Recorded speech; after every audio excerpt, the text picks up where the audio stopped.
اے اللہ کے نیک بندو، یہ دینی مدرسے یہ ہمارے دین کی حفاظت کے قلعے ہیں اور ان کی حفاظت ہمارے اوپر فرض ہے۔ ہمیں اس بات کا احساس کرنا چاہیے کہ آج پورے دنیا کی نگاہیں مدرسوں پر کیوں؟ آپ نے کبھی غور کیا؟ ہر کسی کی نگاہیں مدرسے پر، وجہ کیا ہے؟ اس لیے کہ دنیا کو معلوم ہے کہ اگر مسجد کا امام بھی ملتا ہے تو وہ کسی اور فیکٹری میں نہیں بنتا ہے، وہ مدرسے ہی میں بنتا ہے نا؟ اگر مسجد کا امام چاہیے تو مدرسہ، اگر آپ کو کوئی مفتی چاہیے تو مدرسہ۔ مفتی صاحب زمین سے نکلتے ہیں یا اوپر سے نازل ہوتے ہیں؟ کہاں سے پیدا ہوتے ہیں؟ کوئی مدرسے ہی سے تو پیدا ہوتے ہیں نا۔ کتنا بڑا مفتی ہو بلا شبہ مدرسے ہی سے تو پیدا ہوگا۔ اگر قوم کو محدث کی ضرورت ہے تو مدرسہ، بچہ پیدا ہوا کان میں اذان دینی ہے تو مدرسہ، اور نکاح پڑھنا ہوا تو ابھی مولانا وسیم صاحب بڑی اچھی تقریر کر کے گئے ماشاءاللہ، نکاح کے بارے میں بار بار کہہ رہے تھے شریعت کے مطابق کرو۔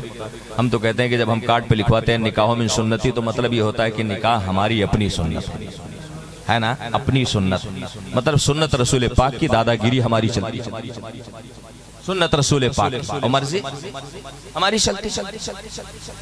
حضرات آپ نکاح پڑھانے والے قاضی کو تلاشتے ہیں تو کہاں کون سی جگہ یاد آتی ہے؟ مدرسہ نا، مدرسہ۔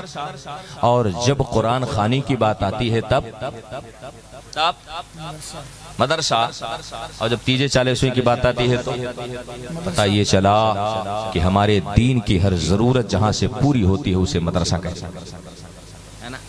اب مدرسہ جہاں سے ہمارے دین کی ہر ضرورت پوری ہوتی ہے، جہاں سے ہماری آخرت متعلق ہے، بھلا بتاؤ اسے ہمیں اس کی مدد کرنی چاہیے کہ نہیں کرنی چاہیے؟ میں تو ایک پیغام دینا چاہتا ہوں کہ آپ اپنے شادیوں کو ذرا شارٹ کر دو۔ 1,50,000 روپے اگر بچ جائے اس میں سے تو لا کر کے مدرسے کی تعمیر میں خرچ کر دو۔ شادی ہوئی ختم ہو گئی، مدرسے میں ایک اینٹ آپ نے لگا دیا تو یہ اینٹ انشاءاللہ تعالی قیامت تک کے لیے آپ کے لیے صدقہ جاریہ بن جائے۔ اللہ آپ کو خیر کی توفیق عطا کرے۔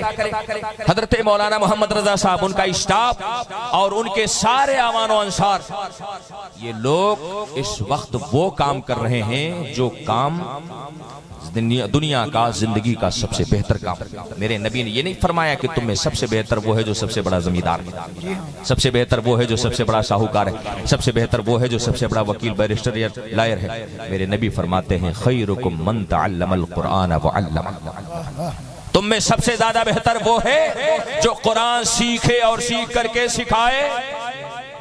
یہ چلا کہ چٹائی پھٹی ہو سکتی ہے، مگر وہ پھٹی چٹائی پر بیٹھنے والا جو عالم دین ہوتا ہے، جو استاذ ہوتا ہے، وہ دنیا کا سب سے بہتر انسان ہوتا ہے،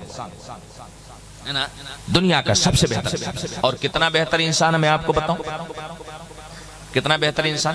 طالب علم کی فضیلت ہو گئی، آپ سب کی فضیلت ہو گئی انتظامیہ کی، اب وہ استاذ کیوں محروم رہے؟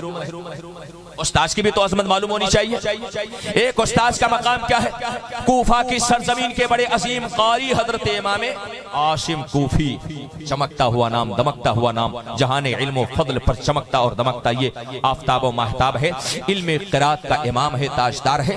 حضرات ان کی شان یہ تھی کہ جب یہ مسجد نبوی میں بیٹھ کر کے بچوں کو قرآن پڑھاتے تھے، درس دیا کرتے تھے، تو منہ سے مشک و عنبر کی خوشبو آتی۔ اس پہ تو سبحان اللہ کہی سکتے ہیں، بڑے کفایتی لوگ ہو بھائی، میں کنجوس تو نہیں کہہ سکتا، یہ بھی ہو جائے کہ مگر کفایتی ہیں آپ لوگ۔ ہم آپ سے کچھ مانگ رہے ہیں، ایک کو پیسہ مانگا ہے جب سے بیٹھے ہیں؟ نہیں نا، خالی یہی تو کہنا چاہ رہے ہیں کہ بھئی آپ اگر کچھ سمجھ رہے ہو تو ہمیں بھی کچھ نیکی ملتی رہے۔ ہمارے کہنے پہ آپ اگر کہو گے تو جو آپ کہو گے آپ کو ثواب ملے گا، اور ساتھ ہی ساتھ ہمیں بھی ایک ساتھ ثواب ملے گا۔ ہر کوئی اپنا اپنا فائدہ تلاشتا ہے بھائی، ہم بھی اپنا فائدہ تلاش رہے۔ تو ذرا بلند آواز سے سبحان اللہ، ماشاءاللہ، اللہ تعالیٰ آپ کو سلامت رکھے۔ امام عاصم کوفی جب بولتے تھے تو منہ سے مشک کی خوشبو آتی تھی۔ ایک دن کوئی شخص پیچھے پڑ گیا، حضور آپ کھاتے کیا ہیں؟ کھاتے کیا ہیں؟ کون سا عطر پیتے؟ کون سی خوشبو چباتے ہیں؟ آپ کے منہ سے خوشبو کیوں آ رہی؟ امام عاصم کوفی نے پہلے ٹالنے کی کوشش کیا، لیکن جب کوئی پیچھے پڑتا ہے تو آدمی کو بتانا۔ آپ ارشاد فرماتے ہیں کہ میرے منہ سے جو خوشبو آتی ہے اس میں ایک راز چھپا ہوا ہے۔ وہ راز کون سا ہے؟ وہ راز یہ ہے کہ جب میں نے قرآن پڑھ لیا تو اس وقت میں نے قرآن پڑھانا شروع کیا۔ ایک حافظ قرآن. مجھے تو حیرت ہوتی ہے نا کہ جب ہماری یہی قوم ہماری یہی عوام ہوٹلوں پر بیٹھ کر کے امام صاحب کے اوپر تنقید اور ٹپڑی کرتی ہے, مجھے افسوس ہوتا ہے. دنیا کی کوئی قوم آپ نہیں پائیں گے جو اپنے پیروں اور اپنے دھرم گروؤں اور اپنے رہنماؤں کے اوپر تبصرہ کرتا ہے. کوئی قوم نہیں ملے گی. یہودیت دیکھ لو, نصرانیت دیکھ لو, آپ دنیا کی کسی بھی قوم کو دیکھ لو, کوئی بھی قوم اپنے رہنماؤں کی برائی نہیں کرتی. مگر ایک قوم مسلم ہے جو اپنے رہنماؤں کی برائی یوں کرتی ہے کہ بیٹھ کر کے ہوٹل پر امام صاحب کے داڑھی کا کلر چیک ہو رہا ہے کہ مہندی لگائیں کہ خضاب لگائیں. ان کا پاجامہ ناپا جا رہا ہے کہ ٹخنے نیچے ہے کہ ٹخنے کے اوپر ہے. آخری بات میں آپ سے عرض کر رہا ہوں حضرات, یہ امام عاصم کوفی ہے. آپ ارشاد فرماتے ہیں ایک رات میں سویا تو میرا نصیب جگ گیا. جگہ تو کیسے جگہ کہ میرے غریب گھر پر کائنات کا تاجدار تشریف لایا. ہاں وہی تاجدار جس کی عظمت شان کا عالم یہ ہے جہاں پانی عطا کر دے, بھری جنت ہبا کر دے. نبی مختار کل ہے جس کو جو چاہے عطا کر دے. اور مصطفیٰ جان رحمت کی شان کون دیتا ہے, کون دیتا ہے؟ نہ نیتا نہ ابھنیتا, نہ منتری نہ سنتری, نہ پردھان نہ بدھائک. کون دیتا ہے؟ دینے کو مہ چاہیے. ارے دینے والا ہے سچا ہمارا. ماشاءاللہ ماشاءاللہ. آقائے دو جہاں مصطفیٰ کریم تشریف لائے, میں نے کیا دیکھا کہ در و دیوار مہک گئے, گھر کی گلیاں مہک گئی, گھر کا آنگن مہک گیا, گھر کا کمرہ مہک گیا. اور پھر جب میرے آقا تشریف لائے نا تو آپ ارشاد فرماتے اے عاصم میرے قریب آ جا. حضرت امام عاصم عرض کرتے ہیں ڈرتے ہوئے, لرزتے ہوئے, کانپتے ہوئے میں آقا کے قریب پہنچا. میرے نبی نے اپنے ہونٹوں کو میرے ہونٹوں سے لگایا اور اپنا لعاب دہن میرے منہ میں ڈال دیا. جب سے نبی کے لب ناز میرے ہونٹوں سے لگے ہیں تب سے میرا حال یہ ہو گیا ہے کہ میں جس جگہ بیٹھ کر کے گفتگو کر لیتا ہوں وہ جگہ مجھ کو عنبر سے نہا جاتی ہے. اور کیوں نہ نہا جائے, ہم سب کے امام نے کہا تھا ان کی مہک نے دل کے غنچے کھلا دیے ہیں. جس راہ چل گئے ہیں کوچے بسا دیے. ماشاءاللہ. رات یہ حافظ قرآن کا مقام ہے. آپ اسے سمجھو, دل میں بٹھاؤ اور کل سے حافظ قرآن سے سلام کرنے میں پہل کر, ہے نا. یہ انتظار نہ کرنا کہ ہم منیجر صاحب ہے تو مولانا صاحب پہلے ہم سے سلام. نہیں, یہ انتظار نہ کرنا. آپ کا منیجر ہونا کوئی بڑا عہدہ نہیں ہے, اس کا عالم دین ہونا, اس کا معلم ہونا, استاذ ہونا, یہ سب سے عظیم ہوتا. میرے آقا نے یہ نہیں فرمایا تھا کہ میں منیجر بنا کے بھیجا گیا ہوں, میں صدر یا سیکریٹری بنا کے بھیجا گیا ہوں. میرے آقا کا فرمان دیکھو, انما بعثت معلما, اللہ نے مجھے استاذ بنا کر کے بھیجا.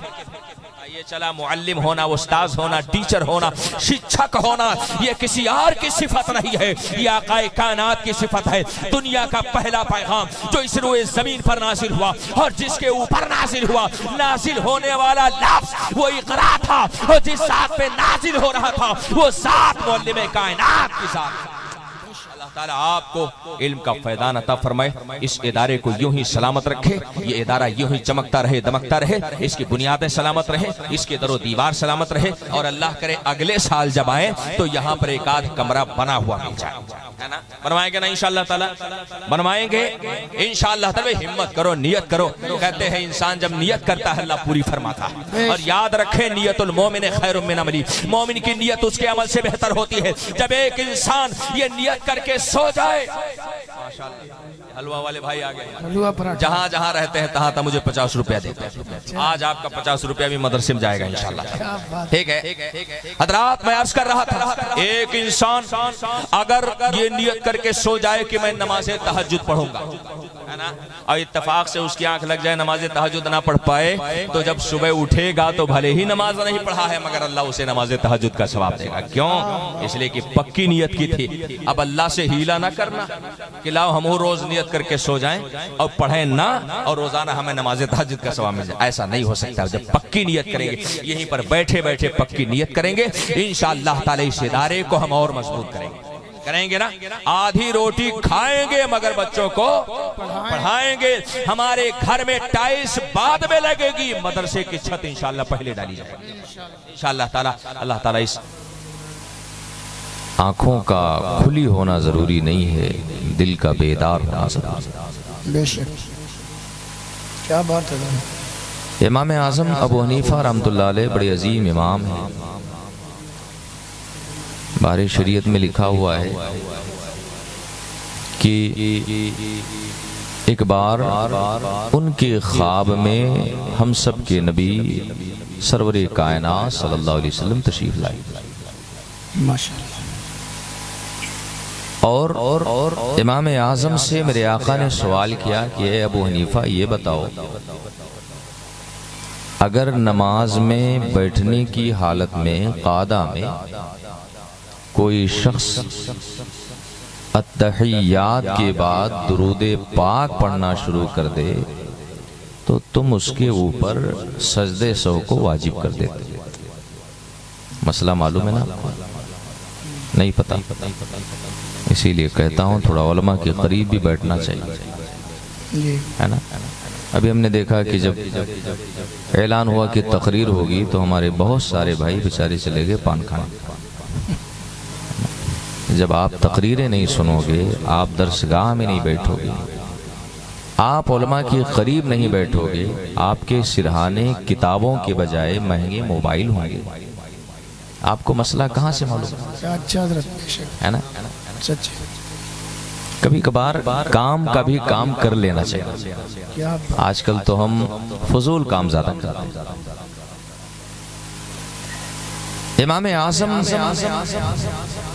ابو حنیفہ سے میرے آقا نے ارشاد فرمایا کہ اگر قعدہ اولا میں پہلے قعدے میں 4 رکعت کی نماز ہے، اس میں اگر کوئی شخص تشہد التحیات پڑھ کر کے اور فوراً نہ کھڑا ہو درود پاک شروع کر دے تو اس کے اوپر سجدہ سو معلوم ہے کس کو کہتے ہیں؟ نہیں پتہ۔ بڑا مسئلہ یہی ہے کہ زبان یار منتر کی وہ منتر کی نمی دانا ہے نا؟ 4 رکعت کی نماز ہے اور 4 رکعت کی نماز میں 2 رکعت پڑھ کر کے جب آپ بیٹھتے ہیں تو اس کو قعدہ اولا کہتے ہیں۔ قعدہ مانے بیٹھنا ہے نا؟ قعدہ اولا میں مسئلہ یہ ہے کہ التحیات پڑھ کر کے آدمی کھڑا ہو جائے۔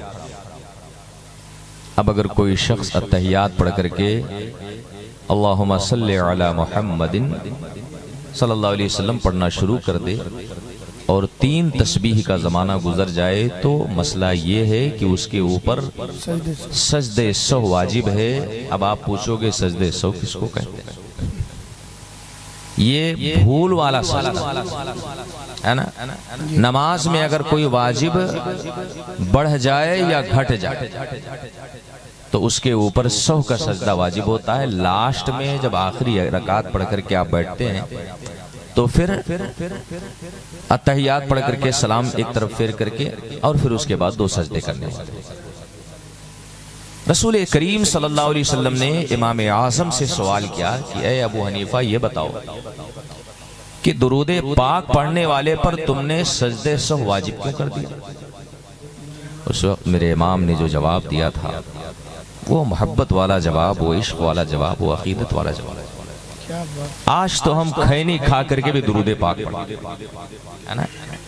منہ میں پان مسالہ، منہ میں نہ جانے کیا کیا اللہ رحم فرمائے۔ حالانکہ ہمیں یہ معلوم ہونا چاہیے کہ جب ہم اپنے لبوں سے آقائے دو جہاں کا پیارا سا نام لیتے ہیں تو آسمان کے فرشتے بھی اتر کر کے ہمارے ہونٹوں کو چوم لیا۔ سبحان اللہ سبحان اللہ۔ بزرگوں نے تو فرمایا کہ 1000 بار بشویم دہن ز مشک و گلاب۔ یہ جو منہ ہے نا، اس کو اگر مشک اور گلاب سے 1000 بار بھی دھلا جائے ہنوز نامے تو گفتن کمالے بیت بیست، تو بھی رسول پاک کا نام لینا یہ حد درجے کی بے ادبی ہوگی۔ ہم پان کھا کر کے رسول پاک کا نام لیتے ہیں، تمباکو کھا کے رسول پاک کا نام لیتے ہیں۔ میں آپ کو اگر ایک نصیحت کی بات کہوں تو مجھے امید ہے کہ آپ قبول کریں گے۔ کسی بھی مجلس اور کسی بھی جلسے میں آپ جایا کریں تو کوشش کریں کہ وضو بنا کر کے بیٹھیں۔ نعرہ تکبیر، نعرہ رسالت، علماء اہل سنت، حضور سید معین الحق صاحب قبلہ، نعرہ تکبیر، نعرہ رسالت۔ دیکھیں ایک آل رسول، ایک اولاد فاطمہ زہرا سے تعلق رکھنے والی شخصیت ہمارے سید صاحب قبلہ تشریف لائے اور رسول کے ذکر کے وقت اگر آل رسول کی آمد ہو جائے تو یہ نیک فالی ہوا کرتی ہے اور اس گفتگو کے قبولیت کی سند ہوا کرتی ہے نا۔ اعلیٰ حضرت نے فرمایا دو جہاں میں خادم آل رسول اللہ۔ ابھی ہمارے بڑے ہی محترم مکرم علیمی اجمدہ شاہی کے بڑے عظیم فارغ فاضل یمن حضرت علامہ سید شاہ جامی میاں دامت برکاتہم انشاءاللہ تعالی تھوڑی ہی دیر میں آپ کے اس دیار محبت میں تشریف لانے والے۔ امام اعظم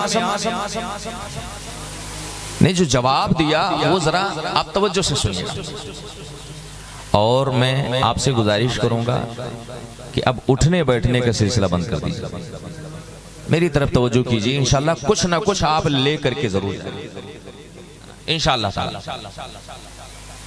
میرے آقا نے پوچھا ہے ابو حنیفہ یہ بتاؤ اگر کوئی مجھ پہ درود پاک پڑھ دے تو اس پہ سجدہ سو واجب کیوں؟ گھر میں بہار شریعت ہے تو جا کر کے دیکھ لینا، بڑا پیارا سا جواب امام ابو حنیفہ نے دیا تھا کہ یا رسول اللہ ہم نے اس پہ درود، ہم نے اس پہ سجدے سو اس لیے نہیں واجب کیا کہ اس نے آپ پر درود پاک پڑھا۔ یا رسول اللہ جب آپ پہ درود پاک پڑھنے والے پہ آپ کا خدا 10 بار درود پاک پڑھا۔ حدیث پاک میں ہے آقا ارشاد فرماتے ہیں کہ جب کوئی انسان مجھ پہ درود پاک پڑھتا ہے تو میرا کریم رب اس کے اوپر 10 بار درود پاک۔ اچھا آپ لوگ سبحان اللہ کہنا نہیں جانتے ہیں؟ ارے تو ذرا بلند آواز سے کہو بھئی، ایسا لگ رہا ہے ایسے بوڑھے ہو گئے آپ، ایسی جوان رات میں اور ایسا بڑھا۔ یہی ٹائم تو جوانی دکھانے کا ہے، یہی وقت تو بیداری ظاہر کرنے کا ہے، اور ہم وہ عاشقان مصطفیٰ ہے الحمدللہ کہ ہماری صبح زندہ ہے، ہماری شام زندہ ہے، ہمارے دل کی تختی پر نبی کا نام زندہ ہے۔ بہت عمدہ ماشاءاللہ۔ امام حسین کے غلام ہیں نا؟ اچھا کتنے لوگ غلام ہیں؟ بس اتنے؟ میں تو سمجھا شاید ادھر والوں پہ چھوڑ دیں۔ الحمدللہ سب کے سب غلام ہیں الحمدللہ، اور یہ ادارہ تو اللہ کا شکر ہے دو ایسی ذاتوں سے منسوب ہے جو اعظم ہی اعظم ہے، بے شک ہے نا؟ اس ادارے کے ذمہ داران بڑے ہوشیار ہیں الحمدللہ، ادنا کو نہ پکڑا بلکہ اعظم کو لیا۔ جامعہ غوثیہ صدیقیہ، ایک صداقت کا امام ہے تو دوسرا ولایت کا تاجدار، بے شک بے شک، ہے نا؟ ایسی دو ہستیوں کے نام سے یہ ادارہ چل رہا الحمدللہ۔ میرے غوث نے فرمایا تھا کہ جو شے مجھ سے منسوب ہو جایا کرتی ہے وہ شے اللہ کے حضور قبول ہو جائے۔ سبحان اللہ سبحان اللہ۔ آج آپ مدرسے کی دیواریں نہ دیکھیں، مدرسے کا سائز نہ دیکھیں، مدرسے کے گراؤنڈ کو نہ دیکھیں، اس کی بلڈنگ نہ دیکھیں، اس کے اساتذہ طلبہ کو نہ دیکھیں، بس یہ دیکھیں کہ یہ مدرسہ سرکار غوث اعظم کے نام سے منسوب ہے۔ مولانا محمد رضا صاحب نے اللہ نے سلامت رکھے کتنی محنت کیا ہوگا انہوں نے یہ ماحول بنانے کے لیے، اور اس سے پہلے کے اساتذہ نے جو محنت کی ہے۔ بے شک حضرات میں عرض کر رہا تھا کہ امام اعظم نے عرض کیا یا رسول اللہ میں نے سجدے سو اس لیے نہیں واجب کیا کہ اس نے آپ کے اوپر درود پڑھا۔ یا رسول اللہ آپ تو میری جان سے زیادہ قریب ہیں، میں تو یہ خواہش رکھتا ہوں کہ دنیا کی ہر شے آپ کے اوپر ہمیشہ درود پاک پڑھتی رہے، مگر یا رسول اللہ درود پڑھنا دو طرح سے ہوتا ہے، ایک ہے بیداری میں درود پڑھنا، آپ کا جمال جہاں آرا نگاہوں میں بسا ہو، گنبد خضرا کا جلوہ نگاہوں میں بسا ہو، مدینے کی پرنور فضائیں اور ہمارے دل و دماغ کو معطر کر رہی ہو، ایسے بیداری اور ایسے تیقظ کے عالم میں انسان جب درود پاک پڑھتا ہے اللہ کے بارگاہ کرم سے اسے 10 بار درود پاک پڑھنے کا ثواب ملتا ہے۔ مگر یا رسول اللہ نماز میں پہلے قاعدے میں تحیات کے بعد اس نے جو درود پاک پڑھا ہے وہ بیداری میں نہیں پڑھا تھا، اس نے غفلت میں پڑھا تھا۔ ابو حنیفہ نے بطور سزا اس کے اوپر سجدے سو کو واجب کر دیا۔ پتہ کیا چلا؟ اگر درود پاک غفلت میں پڑھا جائے تو امام اعظم 2 رکعت کا سجدہ اوپر سے اور رکھ دیتے، مطلب یہ نہ مان جائی، مطلب یہی تو ہوا نا۔ غفلت میں اگر کسی نے پڑھ لیا تو امام اعظم فرما رہے ہیں یہ نہیں مانا جائے گا، اب پھر سے دہراؤ، پھر سے دہراؤ، اور بدلے میں درود کے بدلے میں سجدہ غفلت کس میں کیا اس نے؟ غفلت کس میں کیا؟ بھول کے کیا پڑھا ہے؟ درود پاک نا، مگر بدلے میں کیا ہو رہا ہے؟ سجدہ، بدلے میں 2 رکعت سجدہ۔ وجہ کیا ہے؟ کہ درود پاک کا تعلق میرے مصطفیٰ کی ذات سے ہے اور سجدہ کا تعلق میرے خدا سے ہے۔ مطلب یہ ہے کہ اگر نبی کی بارگاہ میں ذرا سی بے ادبی ہوئی ہے، نبی کی بارگاہ میں ذرا سی غفلت ہوئی ہے، اس غفلت کی معافی اب کہیں اور نہیں ملے گی، اگر معافی ملے گی تو بارگاہ خدا میں ملے گی۔ ذرا غور کیجئے گا، مسئلے پر غور کیجئے گا۔ غلطی ہوئی ہے درود پاک پڑھنے میں، مگر سزا کون سی مل رہی ہے؟ سجدے کی سزا مل رہی ہے۔ اسی لئے اعلیٰ حضرت فرماتے بخدا خدا کا یہی ہے درد، نہیں اور کوئی، بخدا قسم کھا کے کہہ رہے ہیں۔ اس لئے کہ اعلیٰ حضرت کو معلوم تھا کہ کچھ کم بخت ہیں جو کہیں گے دعا ادھر نہ مو کر کے نہ مانگو بلکہ ادھر مو کر کے مانگو۔ جہاں انکار ہوتا ہے وہاں قسم ہوتی ہے، اور بغیر انکار کی قسم کھانا یہ بلاغت اور فصاحت کے خلاف۔ اعلیٰ حضرت فرماتے ہیں باخدا خدا کا یہی ہے در، نہیں اور کوئی مفر مقر، جو وہاں پہ ہو یہی آ کے ہو، جو یہاں نہیں وہ وہاں نہیں۔ جو رسول کا نہیں وہ اللہ کا ہو سکتا ہے؟ ارے ہم ڈائریکٹ والے تو نہیں ہیں نا، ہم وسیلہ والے ہیں نا۔ اچھا ایک بات ہمیں بتاؤں، اوپر جانے کے لیے سیڑھی کی ضرورت ہے اور کنویں میں گرنے کے لیے ہے ضرورت سیڑھی کی؟ جب چاہو چھلانگ لگا دو، کوئی روک رہا ہے نا؟ جنت کہاں پہ ہے؟ کہاں؟ نیچے ہے کہ اوپر ہے؟ ارے کچھ آپ لوگ جانت بوجھا تو بولو نا۔ جنت کہاں پہ ہے؟ اوپر ہے نا؟ 7 آسمان کے اوپر جنت اور جہنم نیچے ہے بھائی، جنت اوپر جہنم۔ اب اوپر جانے کے لیے وسیلے کی ضرورت ہے۔ اچھا کوئی کود کے اوپر جا سکتا ہے؟ نہیں بھائی، یا تو بندر جائے گا یا تو لنگور جائے گا، ہم انسان ہیں نا۔ حضرات پتہ کیا چلا کہ جنت اوپر ہے اور ہمیں اوپر جانا ہے، اوپر جانے کے لیے وسیلے کی ضرورت، اور جہنم کہاں ہے؟ نیچے ہے بھائی، نیچے کودنے کے لیے سیڑھی کی ضرورت ہے۔ معلوم یہ ہوا کہ جو جنت والے ہیں وہ وسیلہ والے ہیں، جو جنت والے ہیں وہ سیڑھی والے ہیں، زینے والے ہیں، وسیلہ والے ہیں، ذریعہ والے ہیں۔ اسی لیے ہم گنہگار مسلمان کبھی ہم اپنے رسول کا وسیلہ پکڑتے ہیں، کبھی غوث اعظم کا وسیلہ پکڑتے ہیں، کبھی غریب نواز کا وسیلہ پکڑتے ہیں، اس لیے کہ ہمارا ایمان ہے کہ ہم جنت میں جائیں گے، اور جنت میں انسان ڈائریکٹ نہیں رسول پاک کے وسیلے سے جائے گا۔ اب جن کو جہنم میں چھلانگ لگانا ہے انہیں نہ غوث اعظم کے وسیلے کی ضرورت، نہ غریب نواز کے وسیلے کی ضرورت، نہ رسول پاک کے وسیلے کی ضرورت، اس لیے مر گئے مردود فاتحہ نہ درود۔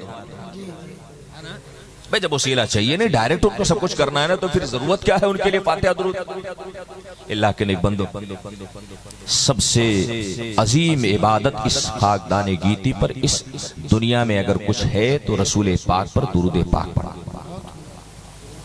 آپ اسے ہلکے میں نہ لیا کریں، آپ یہ نہ سمجھیں کہ مولانا صاحب لگ رہا ہے تقریر لمبی کرنے کے لیے درود پاک پڑھا رہے ہیں، نہیں۔ ہماری تقریر کا آغاز بھی درود مصطفیٰ سے ہوتا ہے، ہماری تقریر کا انجام بھی درود مصطفیٰ سے ہوتا ہے، اس لیے کہ ہم بڑے پاپی ہیں، ہم بڑے گنہگار ہیں، ہم بڑے خطاکار ہیں، ہم بڑے عصیاں شعار ہیں، مگر ہمیں اس بات کا یقین ہے کہ جن ہاتھوں میں مصطفیٰ کا دامن آ جائے گا ان ہاتھوں کو اللہ کے فرشتے بھی نہیں چھو سکتے، اس لیے کہ کسی شاعر نے کہا تھا ڈھونڈا کریں گے صدر قیامت کے سپاہی وہ کس کو ملے جو تیرے دامن میں چھپا۔ ہم گنہگار ہو سکتے ہیں مگر درود پاک کا وسیلہ لے لیں گے نا تو ہماری کم ترین باتیں بھی اللہ کی بارگاہ تک پہنچ جائیں گے۔ الیہ یصعد الکلم الطیب، اللہ کی بارگاہ تک پاکیزہ باتیں پہنچتی ہیں، اور وہ بات پاکیزہ ہوتی ہے جو درود مصطفیٰ کے خوشبو سے معطر ہوا کرتی ہے۔ ایک چیز میں آپ سے عرض کروں کہ جب تک مجمع میں اور مجلس عشق مصطفیٰ کی گرمی نہ پیدا ہو جائے تب تک اس محفل میں گفتگو کرتے ہوئے نہ لطف ملتا ہے نہ مزہ ملتا ہے۔ الحمدللہ ہمیں اس بات پر ناز آپ کو بھی ہونا چاہیے ہے نا، ہمیں اس بات پر ناز ہے کہ ہمارے کریم رب نے ہمیں اپنے سب سے محبوب رسول کی امت میں پیدا کیا ہے نا۔ اور دیکھیں اللہ کا شکر ہے کہ ہم اہل سنت و جماعت سے تعلق رکھتے ہیں، اعلیٰ حضرت والے ہیں، ہمیں کبھی بھی اپنی نماز پر نہیں، اپنے روزوں پر نہیں، اپنے حج و زکوٰۃ پر کبھی بھی ناز نہیں رہتا ہے۔ میں آپ کو بدعملی یا بے عملی کا سبق نہیں دے رہا، میں آپ کے ایمان اور عقیدے کی بات کر رہا ہوں۔ ایک سنی صحیح العقیدہ مسلمان، غوث و خواجہ کا ماننے والا مسلمان کبھی اپنے سجدے پہ نہیں اتراتا، کبھی نماز پہ گھمنڈ نہیں کرتا، پیشانی کے داغ پر غرور نہیں کرتا، کبھی نماز کبھی روزے پر وہ ناز نہیں کرتا، کبھی مصلی اور تسبیح پر ناز نہیں کرتا، کبھی تسبیح کے دانوں پر غرور نہیں کرتا۔ ایک عاشق مصطفیٰ، اس کی زندگی کا متاع حیات، اس کے ماتھے کا جھومر، اس کے زندگی کا کل سرمایہ حیات، اگر کوئی چیز ہو سکتی ہے تو وہ کچھ اور نہیں ہے، وہ محبت رسول ہے۔ شاعر نے کہا تھا نہ طاعت پر، نہ تقوی پر، نہ زہد و اتقا پر ہے، ہمیں اگر ناز ہے تو بس محمد مصطفیٰ پر۔ ماشاءاللہ، نعرہ تکبیر، نعرہ رسالت، عظمت مصطفیٰ کانفرنس، جلسہ دستار بندی، بہت عمدہ حضرت، ماشاءاللہ۔ اور ہم تو اتنے بڑے عاشق ہیں کہ جسم میں جب درد کہیں سے اٹھتا ہے نا تو اس کے گھٹنے کے لیے ہم دوا تلاش، ہاتھ میں درد ہوا پین کلر تلاش، سر میں درد ہوا ہم نے درد ختم کرنے والی دوائیں تلاش۔ اچھا یہ بتائیے کبھی آپ کے ہاتھ میں درد ہو رہا ہو، آپ دعا کر رہے ہو اللہ پاک اس درد کو اور بڑھا دے، کبھی دعا کیا؟ بھئی اگر عقل والے ہیں، باشعور ہیں، ہے نا، اب اگر کوئی مجنونی ہو جائے تو اس کی بات الگ ہے۔ آدمی اگر ہوش و حواس والا ہے، آدمی اگر عقل و شعور والا ہے تو درد کے بڑھنے کی دعا نہیں کرتا، درد کے گھٹنے کی۔ مگر اس کائنات میں ایک ایسا درد بھی ہے، اللہ ہمیں وہ درد نصیب کرے کہ جب وہ درد عاشقوں کے دل میں پیدا ہو جاتا ہے تو اس کے گھٹنے کی نہیں بلکہ اس کے بڑھنے کی دعائیں کی ہے نا۔ وہ کون سا درد، وہ کون سا درد ہے؟ وہ سر کا درد نہیں، ہاتھ کا درد نہیں، پیر کا درد نہیں، سینے کا درد نہیں، بلکہ وہ درد عشق مصطفیٰ ہے۔ انسان کے دل میں جب پیدا ہوتا ہے تو بریلی کے تاجدار کے الفاظ میں اعلیٰ حضرت فرماتے ہیں جان ہے عشق مصطفیٰ۔ الفاظ پر غور کر لے، اعلیٰ حضرت کے کلمات پر غور کر لے، آپ کا ایمان تازہ ہو جائے گا۔ میں کہتا ہوں اعلیٰ حضرت امام عشق و محبت نے فتاوی رضویہ نہ لکھا ہوتا، الدولۃ المکیہ نہ لکھا ہوتا، حسام الحرمین نہ لکھا ہوتا، بلکہ صرف اور صرف حدائق بخشش لکھ کے چھوڑ دیا ہوتا، یہی ان کے مجددیت کے لیے کافی تھا۔ اعلیٰ حضرت نے فرمایا جان ہے عشق مصطفیٰ، جان ہے عشق مصطفیٰ۔ اب کس چیز کی جان ہے یہ نہیں بتایا، کس چیز کی جان ہے؟ یہ نماز کی بھی جان ہے، روزے کی بھی جان ہے، حج کی بھی جان ہے، زکوٰۃ کی بھی جان ہے، ساری کائنات کی جان ہے، جان ہے عشق مصطفیٰ۔ روز وضو کرے خدا، وضو کے معنی بڑھوتری ہوتا ہے، وضو کے معنی اضافہ ہوتا ہے۔ اعلیٰ حضرت فرماتے ہیں عشق مصطفیٰ یہ ہماری زندگی کی جان ہے، اللہ اس کو ضرور بڑھائے۔ کیوں؟ اس لیے کہ جس کو ہو درد کا مزہ نہ سے دوا اٹھائے، کیوں؟ جس کو درد کا مزہ مل جائے، عشق مصطفیٰ کی طرف کا مزہ مل جائے، وہ اس کے گھٹنے کی نہیں بلکہ اس کے بڑھنے کی دعائیں کیا کرے۔ بہت عمدہ حضرت، بہت جان ہے عشق مصطفیٰ، روز وضو ہے نا، روز وضو کرے خدا، جس کو ہو درد کا مزہ نہ سے دوا اٹھائے، کیوں؟ ہمارے کلیجے میں جب درد اٹھتا ہے، ہمارے سینے میں جب درد اٹھتا ہے، دل کی دھڑکنیں بے ترتیب ہوتی ہیں۔ یہ ہمارے سید صاحب قبلہ کی طرف سے یہ نظر ہے اور میں اسے مدرسے میں نظر کر رہا ہوں، اللہ تعالیٰ قبول فرمائے۔ حضرات جان ہے عشق مصطفیٰ، روز وضو کرے خدا، جس کو ہو درد کا مزہ نہ سے دوا اٹھائے، کیوں؟ جب ہمارے سینے میں مصطفیٰ جان رحمت کے عشق کا درد پیدا ہوتا ہے، یہ تڑپ پیدا ہوا کرتی ہے، اور ہمارے دل میں جب اضطراب عشق نبی پیدا ہوتا ہے، ایسے وقت میں ہم دنیا کے کسی میڈیکل کالج میں نہیں، دنیا کے کسی ہاسپٹل میں نہیں، دنیا کے کسی دوا دواخانہ میں نہیں, دنیا کے کسی طبیب کے یہاں نہیں, دنیا کے کسی ڈاکٹر کے یہاں نہیں. اس درد کی اگر ہم دوا تلاشتے ہیں تو ہم یہ تلاشتے ہیں, میرا دل تڑپ رہا ہے, میرا جل رہا ہے سینہ, میرا دل تڑپ رہا ہے, میرا جل رہا ہے سینہ, ارے یہ دوا وہی ملے گی, مجھے لے چلا مدینہ. مدینہ مدینہ. بہت عمدہ حضرت, بہت عمدہ جواب. نہیں ماشاءاللہ آج خوبصورت ہے. اگر میں عشق و محبت پہ بات کروں تو شاید میں مقصد سے بھٹک جاؤں, لیکن اے اللہ کے نیک بندو, عشق مصطفیٰ ہی تو ہماری زندگی کی کل کمائی ہے. حق ہے حضرت, حق ہے. میدان محشر میں, میدان قیامت میں انسان کی نجات کا دار و مدار نماز کو نہیں بنایا جا سکتا. جی ہاں, آپ حضرات جو کچھ بھی دیں گے انشاءاللہ سب مدرسے میں جائیں گے. سبحان اللہ, ماشاءاللہ. جو کچھ بھی دیں گے آپ مجھے دیکھ کے نہ دیجئے, میری تقریر سن کر کے نہ دیجئے, آپ اپنا مدرسہ دیکھ کے دیجئے. ہاں یہ اور بات ہے کہ آپ دیں گے تو ثواب آپ کو بھی ملے گا, مجھے بھی ملے گا, ماشاءاللہ. یہ میرا فائدہ ہو جائے گا. جواب نہیں. حضرات یہ مجلس یہ حفظ قرآن کے دستار بندی کی مجلس. اور ایک چیز میں بتا دوں, بڑے خوش نصیب ہیں آپ لوگ, بڑے خوش نصیب ہیں آپ یہاں بیٹھے ہوئے ہیں. اور میں تو آپ سے گزارش کروں گا کہ آپ یہاں سے جب تک دستار بندی نہ ہو جائے تب تک اٹھ کے جائیے, بالکل نہ جائیے. آج جن 4 حافظوں کے سروں پر حفظ قرآن کا تاج رکھا جائے گا, آپ جانا تو ان کے ہاتھ کو چوم کر کے جائیں گے نا انشاءاللہ تعالی, انشاءاللہ. ارے یہ نہ دیکھو کہ یہ گڈو ہیں, پنٹو ہیں, ببلو ہیں, بھیا ہیں, کیا ہیں, یہ نہ دیکھیے گا. آج یہ دیکھیے گا کہ انہوں نے اپنے سینے میں اللہ کا پورا قرآن سمیٹ. سبحان اللہ, سبحان اللہ. ان کا مقام اتنا اونچا ہو گیا کہ ایک اللہ کے گھر میں جماعت کا وقت قریب ہے, صف میں ڈاکٹر صاحب بھی بیٹھے ہیں, انجینئر صاحب بھی بیٹھے ہیں, لائر صاحب بھی بیٹھے ہیں, بیرسٹر صاحب بھی بیٹھے ہیں, سب بیٹھے ہیں, D M, S D M, بدھائک, منتری, سنتری, سب.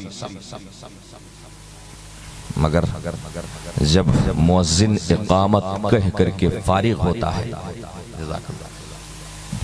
تو مصلی امامت پر کون صاحب آگے بڑھتے ہیں, کون صاحب آگے بتائیں ذرا.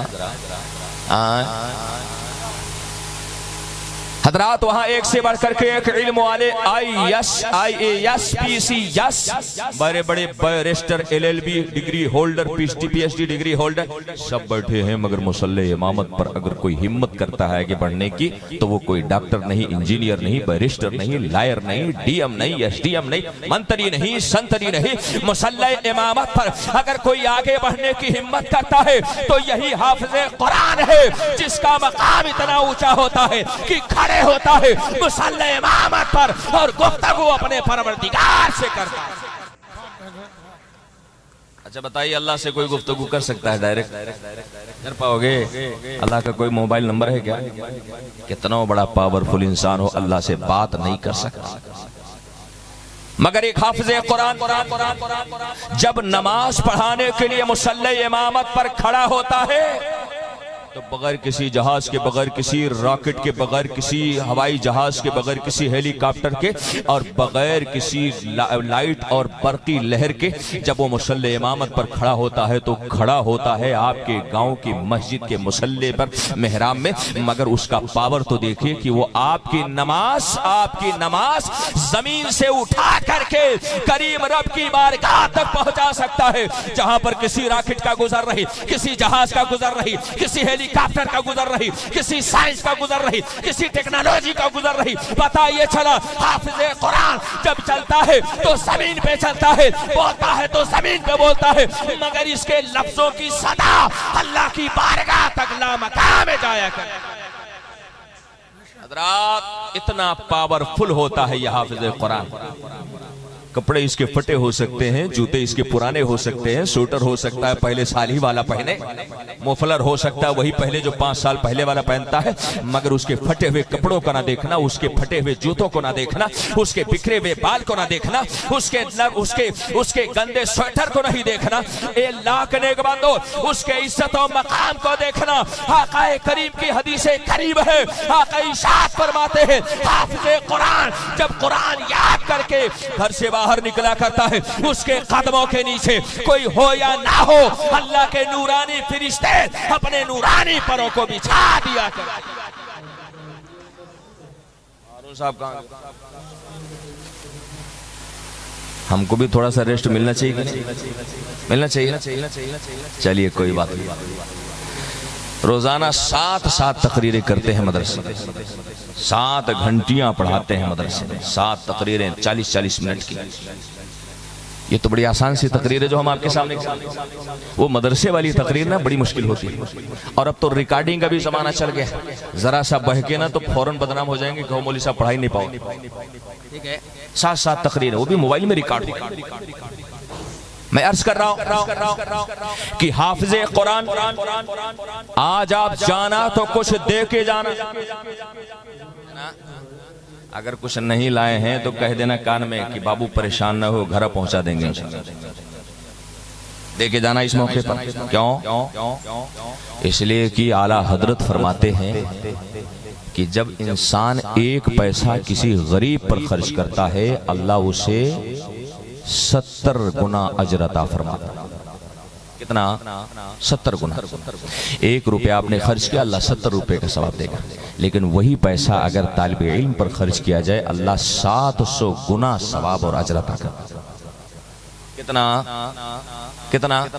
ارے بول دیں، آپ گھر سے وعدہ کر کے آئیں کہ نہیں بولیں گے؟ ایسا کچھ تو نہیں ہے نا؟ آپ اگر ایک طالب علم پر 1 پیسہ خرچ کریں، اللہ 700 پیسے کا ثواب۔ اتنا زیادہ فائدہ کوئی کمپنی دے گی آپ؟ ارے اتنا بڑا آفر کوئی دے سکتا ہے نا؟ جیو دے سکتا ہے نا؟ کوئی اور کمپنی دے سکتی ہے؟ یہ آفر اگر دے سکتا ہے تو وہی دے سکتا ہے جس کے نہ دستے کرم چھوٹے ہیں، نہ جس کا خزانے غیب چھوٹے ہیں۔ اللہ کی عطا میں کوئی شک ہے؟ نہیں نا۔ اللہ کی عطا کی شان یہ کہ جب ایک انسان طالب علم پر خرچ کرتا ہے، حضرت مولانا محمد رضا صاحب ہے موجود ہیں؟ اچھا چلے، یہاں مدرسے کے ذمہ داران بیٹھے ہوئے ہیں؟ ارے رضا کران لوگ کہاں چلے گئے بھائی؟ اور باللہ والے یہ دو ٹھو نظر آ رہے ہیں بیچارے۔ اچھا حضرت چلیے سامنے 3-4 لوگ۔ دیکھیے تقریر زیادہ آپ کو سننا چاہیے۔ آج کل ہوتا ہے نا بیچارے انتظامی انسرامی میں رہ جاتے ہیں، کھانا کھلانے، پانی پلانے، لوگوں کو چائے پلانے، اور خود تو تقریر ہی نہیں سن پاتے، حالانکہ زیادہ ضروری ان کو تقریر سننا ہوتا ہے، اس لیے کہ مدرسے کے ذمہ دار ہوتے ہیں۔ میں آپ سے عرض کر رہا ہوں کہ آج جانا تو حافظ قرآن کو کچھ دے کے جانا۔ اچھا ایک بات بتائیں، خانہ کعبہ کی تعمیر اور خانہ کعبہ کو بنانا یہ کس کا کام؟ کس کا کام ہے؟ خانہ کعبہ کی تعمیر یہ اللہ کے فرشتوں کا کام ہے یا تو انبیاء کرام کا کام؟ حضرت آدم نے بنایا، اس کے بعد مختلف ادوار میں بنائے گئے خانہ کعبہ، اور پھر لاسٹ میں حضرت ابراہیم و اسماعیل نے خانہ کعبہ کی تعمیر کی۔ پتہ یہ چلا خانہ کعبہ کی تعمیر کرنا، خانہ کعبہ کی تاسیس، اس کو بنانا یہ کسی اور کی سنت نہیں ہے، ہم سب کے انبیاء کرام کی سنت ہے، مرسلین اعظام کی سنت ہے، اور لاسٹ میں میرے نبی نے اپنے دستے کرم سے خانہ کعبہ کی تعمیر میں پتھر رکھے ہیں، اینٹیں رکھی ہیں۔ پتہ یہ چلا خانہ کعبہ کی تعمیر یا تو اللہ کے فرشتوں کا کام ہے یا تو انبیاء و مرسلین کا کام ہے، مگر بشارت ہو، مزدہ ہو، خوشخبری ہو، ایک انسان جب ایک طالب علم کے ہاتھ پر ایک پیسہ رکھتا ہے یا ایک قلم دیتا ہے یا ایک کاپی دیتا ہے یا ایک کتاب دیتا ہے، اللہ اسے بیٹھے بیٹھے 70 بار خانہ کعبہ کی تعمیر کا ثواب عطا کیا۔ کتنے بار؟ 70 بار۔ اور کس کا ثواب دیتا ہے؟ کس کا ثواب دیتا ہے؟ مسجد بنانے کا نہیں، مدرسہ بنانے کا نہیں، گھر بنانے کا نہیں، بلڈنگ بنانے کا نہیں، خانقاہ بنانے کا نہیں، بلکہ خانہ کعبہ کی تعمیر کا ثواب۔ انبیاء کے ثواب کا حال معلوم ہے آپ کو؟ ہمارا ایک ثواب اور ہمارے پوری زندگی کی نیکیاں، پوری زندگی کی نیکیاں نبی کی ایک نیکی سے بڑی نہیں ہو سکتی۔ نبی کی ایک نیکی اور ہماری پوری حیات کی نیکی. لیکن ایک طالب علم کا ذرا مقام تو دیکھے, اللہ کے رسول کے نزدیک اس کا احساس تو دیکھے, اس کی عزت تو دیکھے. ایک انسان جب طالب علم کو ایک ٹوٹا ہوا قلم دے دیتا ہے, بزرگوں نے فرمایا کہ جب انسان کسی طالب علم کی مدد کرتا ہے اللہ اسے 70 بار خانے کعبہ کے تعمیر کا ثواب عطا کرتا ہے. آپ سب ذمہ داران ہیں, بچوں کو کھلا رہے ہیں نا یہاں پہ, حافظ قرآن بچے بننے. آپ کبھی یہ نہ سوچنا کہ ہم بچوں کو کھلا کر کے ان کے اوپر احسان کر رہے ہیں, نہیں, وہ آپ کا کھا کر کے آپ کے اوپر احسان کر رہے ہیں. آپ بچوں کے اوپر احسان نہیں کر رہے, وہ آپ کا کھا کر کے آپ کے اوپر احسان کر رہے ہیں. اور ایک بات میں آپ سے عرض کر دوں, آپ کو اگر طالب علم سے محبت ہے, اس کے حفظ قرآن سے محبت ہے, اس کے قرآن خوانی سے محبت ہے, تو اس بات کو آپ نوٹ کر لینا.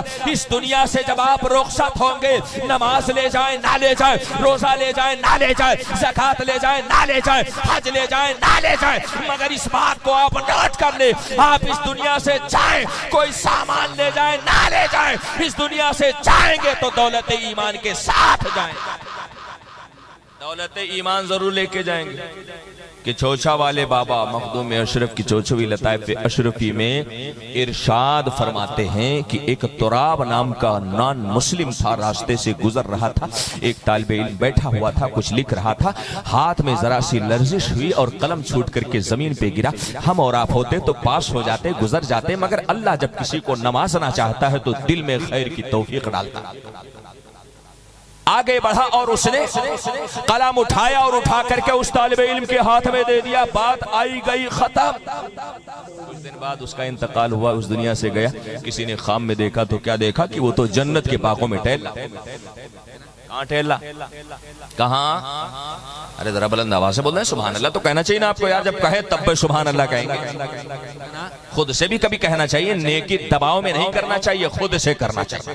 بات اگر اچھی لگے تو آپ کو اللہ کی تسبیح پڑھنی چاہیے اور بلند آواز سے اللہ کے کبریائی کی صدا بلند کرنی چاہیے. میں آپ سے عرض کر رہا تھا کہ اس انسان نے صرف قلم اٹھا کر کے طالب علم کے ہاتھ سے دیا, اور جب اس کا انتقال ہوتا ہے تو جنت کی بہاروں میں ٹہلتا ہے, جنت کے باغوں میں ٹہلتا ہے. کسی اللہ والے نے خواب میں دیکھا تو پوچھ لیا, بھائی تو نے تو نماز نہ پڑھی, تو نے تو روزہ نہ رکھا, تو نے تو حج نہ کیا, تو نے تو زکوٰۃ نہ دیا, تو نے تو دین اسلام کا کلمہ نہ پڑھا, آخر کیا وجہ ہے کہ تو آج جنت میں ٹہل رہا ہے؟ کیا قدرت کا نظام بدل گیا؟ شخص نے کہا نہیں, قدرت کا نظام نہیں بدلا ہے, بلکہ اللہ رب العزت کا کرم ہوا ہے. کیا کرم ہوا؟ کہا کرم اتنا ہوا تھا کہ جس وقت میں دنیا میں موجود تھا, ایک طالب علم کی میں نے تھوڑی سی ہیلپ کی تھی. وہ ہیلپ کیا تھی, وہ مدد کیا تھی؟ میں راستے سے گزر رہا تھا, قلم طالب علم کے ہاتھ سے چھوٹا اور میں نے اس قلم کو اٹھا کر کے طالب علم کے ہاتھ میں دے دیا. میرے کریم رب کو میری یہ ادا پسند آ گئی, اور بلا شبہ اللہ کی شان کریمی کا یہی حال ہے. کسی کے ہزاروں سجدے مردود اور کسی کا ایک سجدہ مقبول, کسی کے ہزاروں نمازیں منہ پہ ماری جائے اور کسی کی ایک تسبیح اس کی بخشش کی ضمانت بنے. اے اللہ کے نیک بندو, اس شخص نے کہا میرے کریم رب نے ایک تھوڑی سی ہیلپ کیا کر دی میں نے طالب علم کی. جب میری سانسیں اکھڑ رہی تھی, دل کی رفتار دھیمی پڑ رہی تھی, دل کی دھڑکنیں بے ترتیب ہو رہی تھی, جب موت کا فرشتہ میرے سرہانے کھڑا تھا, اللہ کا آرڈر آتا ہے, خدا کا حکم آتا ہے, اللہ کا فرمان آتا ہے. فرمان کیا تھا؟ اے موت کے فرشتے, پہلے اس انسان کو دین کا کلمہ پڑھا دو, اس لیے کہ اس نے تو ایک طالب علم کی مدد کی ہے, اس نے علم کی قدر کی ہے, اسے بے قدرہ نہ کرنا, اس نے علم کی عزت کی ہے, اسے بے عزت نہ کرنا. مرنے سے پہلے اسے دین کا کلمہ پڑھا دو, تاکہ دنیا میں تھا تو اپنے حساب سے تھا, جو میرے پاس آئے علم کے احترام کی وجہ سے میں اسے جنت کی بہاروں میں جگہ عطا کروں. ایک طالب علم کی تھوڑی سی ہیلپ کیا کیا آپ نے, تھوڑی سی مدد کیا کیا کہ اس دنیا سے جو انسان زندگی بھر نماز نہیں پڑھا, روزہ نہیں رکھا, حج نہیں کیا, زکوٰۃ نہیں دیا, وہ انسان بھی اس دنیا سے جا رہا ہے تو احترام علم کے صدقے میں وہ ایمان کی دولت کے ساتھ جا رہا ہے, بخشش کی ضمانت کے ساتھ جا رہا ہے. آپ سب کو میں مبارکباد پیش کر رہا ہوں, آپ ایک طالب علم کی مدد کر رہے ہیں. یہ ٹھنڈی کا سیزن آ رہا ہے نا, ٹھنڈی کا موسم بلکہ آ گیا.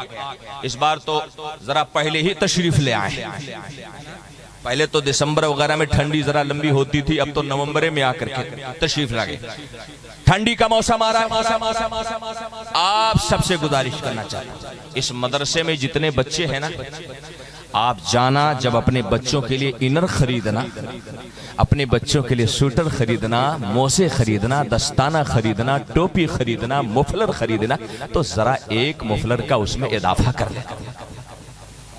میں دل سے کہہ رہا ہوں، دل سے کہہ رہا ہوں، اللہ کا شکر ہے میں خاموشی کے ساتھ نہ جانے کتنے بچے ہیں جن کی کفالت کرتا ہوں۔ آج جو مجھے عزتیں مل رہی ہے، آج جو مجھے کرامتیں مل رہی ہے، میرے علم کی وجہ سے نہیں بلکہ انہی طلبہ کی خاموش دعاؤں سے مل رہی ہے۔ نہ جانے کتنے ایسے بچے ہیں، الحمدللہ مجھے اس بات پر ناز ہے۔ میں آپ سے گزارش کرتا ہوں، ٹھنڈی کا سیزن آ رہا ہے، جب آپ مارکیٹ میں جانا، جب بچوں کے لیے جوتا خریدنا، ایک جوتا بڑھا لینا، بچوں کے لیے انر خریدنا، ایک انر بڑھا لینا اور لے کر کے آنا، مدرسے کے کسی طالب علم کو خاموشی کے ساتھ دے دینا۔ حضرات ریاکاری نہ کرنا، دکھاوا نہ کرنا، بلکہ آپ خاموشی سے اس طالب علم کو دے دینا۔ میں یقین سے کہتا ہوں وہ طالب علم جب فجر کے ٹائم نماز کے لیے چاہے گا آپ کا سوٹر پہن کر کے، تو صرف اس کی زبان نہیں، اس کے جسم کا روا روا آپ کے حق میں مغفرت کی دعائیں کرے گا۔ یہ چھوٹی چھوٹی باتیں ہیں مگر ہم ان پر توجہ نہیں دے پاتے، اسی لیے ہمارے گھر میں برکت نہیں ہوتی، اور تعویذ ہم برکت والا تلاشتے ہیں۔ مولانا صاحب خیر و برکت والا تعویذ بنا دو۔ ہم کہتے ہیں آپ کے اس مدرسے میں نہ جانے کتنے تعویذ والے بیٹھے ہیں، آؤ ان کو آپ 10 روپے ان کے ہاتھ پہ دے دو، دل خوش ہو جائے گا۔ اور بچے کا جب دل خوش ہوتا ہے نا، تو بچے کے دل کی خوشی میں میرے رب کی خوشی ہے۔ بچہ کا جب دل خوش ہوتا ہے، ایک طالب علم، میں کہتا ہوں مسلمانوں، آپ یہاں نہ جانے کتنے لوگوں کو چائے پلاتے ہیں، نہ جانے کتنے لوگوں کو بریانی کھلاتے ہیں، نہ جانے کتنے لوگوں کو سگریٹ سموسہ کھلاتے ہیں، مگر آپ نے دنیا کے لیے اتنا خرچ کیا اور آخرت کے لیے آپ نے کچھ نہ خرچ کیا۔ میدان محشر ہوگا، قیامت کا میدان ہوگا، یہی حافظ قرآن ہوگا، اللہ ارشاد فرمائے گا، اے حافظ قرآن، یہ نور کی سیڑھیاں ہیں، یہ نور کے سینے ہیں، تو بسم اللہ سے شروع کر قرآن پڑھتا جا اور آگے بڑھتا جا، جہاں تیرا قرآن کھڑا ہوگا ختم ہوگا، وہی تیری عظمت کا آخری زینہ ہوگا۔ اور سن، تو آخری زینے پر پہنچ کر کے جب اونچائی پر پہنچ جانا، وہیں سے نگاہ ڈالنا، جو جو تجھے نظر آئے گا اس کی طرف انگلی سے اشارہ کر دینا، جدھر تیری انگلی اٹھے گی ادھر میری رحمت چلے گی، جدھر تو اشارہ کرے گا ادھر مغفرت کی ہوا چلے گی۔ اور سن، جس کے حق میں تو سفارش کر دے گا میں اس کو مغفرت کا پروانہ عطا کروں گا۔ آپ بچوں کو خوش کرو نا، یہ بچے آپ کا چہرہ نہیں بھولیں گے، ہے نا؟ اور آپ کوشش کرو کہ کسی ایک طالب علم کو گود لے لو۔ پیسہ ہے آپ کے پاس؟ ہے؟ ارے اتنا تو ہے کہ کم سے کم جیسے 4 لڑکوں کھلاتے ہیں ایک لڑکے کو اور کھلاؤ، ہے نا؟ انشاءاللہ دیکھیں وہ ہاتھ اٹھا رہے ہیں، ماشاءاللہ۔ اللہ تعالیٰ آپ کو سلامت رکھے، نیک کام میں آپ نے پہل کیا ہے، اور جو نیک راستے پر پہلی بار چلتا ہے اس کے پیچھے چلنے والے جتنی نیکی پاتے ہیں سب کی نیکیاں وہ اکیلے پاتے ہیں۔ اللہ تعالیٰ آپ کو سلامت رکھے، آپ نے اس کام میں پہل کیا۔ ایک مدرسے کے طالب علم کو آپ گود میں لے لیجئے، اس کی کفالت کیجئے۔ حضرات 4 لڑکے آپ کے ہیں نا، وہ چاروں لڑکے آپ کے کام نہیں آئیں گے، مدرسے کا طالب علم آپ کی حیات میں بھی آپ کے کام آئے گا اور آپ کے موت کے وقت بھی آپ کے کام آئے گا۔ بہت عمدہ، بہت عمدہ۔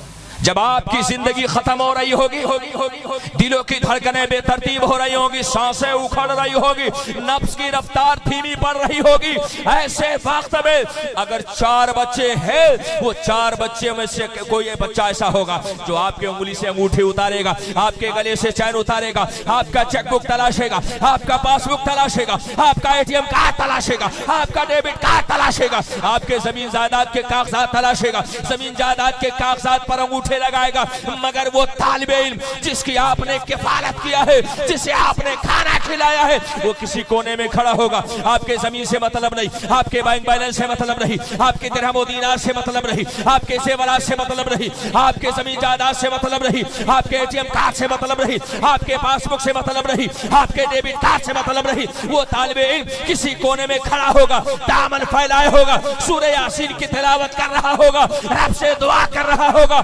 مولا میری سانسیں لے لے، میرے باپ کے سانسوں میں اضافہ فرما۔